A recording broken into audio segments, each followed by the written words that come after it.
Welcome to Trendy Flicks, your ultimate destination for the latest in movies, TV shows, and streaming trends. Subscribe now and stay ahead of the entertainment curve. Milwaukee voter vows to vote Trump since residents haven't gotten anything under Democrats in decades. Lawrence Jones had an RNC edition of Breakfast with Friends at the Machine Shed in Pewaukee, Wisconsin. One Milwaukee voter will cast her ballot for former President Donald Trump in November, arguing it's time for something different, since she is fed up with the Democrats, who have run the city for more than 6 decades. Fox and Friends co-host Lawrence Jones had breakfast with friends at the Machine Shed in Pewaukee, Wisconsin, as the Republican National Convention, RNC, is underway. "We've had Democratic control in Milwaukee for the last 65 years, and we haven't gotten anything," she told Jones on Monday. "And so it's like you can't keep doing the same thing and expecting different results.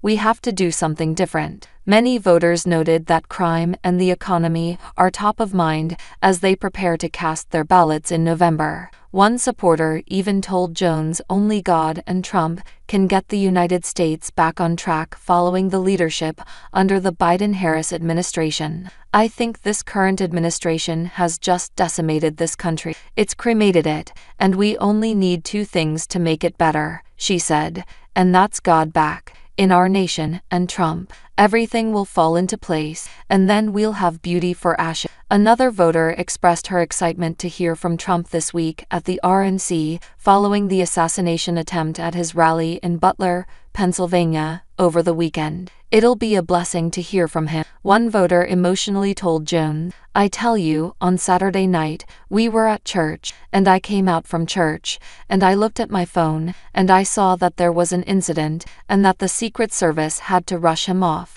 and slowly I started learning more and more about that. But during church, our homily was that God has miracles both seen and unseen, and when we see the miracle or don't see the miracle, we need to be disciples and preach and tell people that God is here, because that's what saved Trump." Trump was shot while delivering remarks at his outdoor rally in Butler on Saturday night, when a bullet barely missed his head. He said the bullet pierced the upper part of his ear during the assassination attempt. Despite the attack on his life, Trump was greeted with thunderous applause and a remarkable standing ovation when he entered the convention. It was his first public appearance since the shooting, and only hours after he officially secured enough delegates for the Republican nomination. He was wearing a bandage on his ear and appeared to be emotional while making his way through Fiserv Forum while Lee Greenwood's "God Bless the USA" played. He then took his seat next to his newly named vice presidential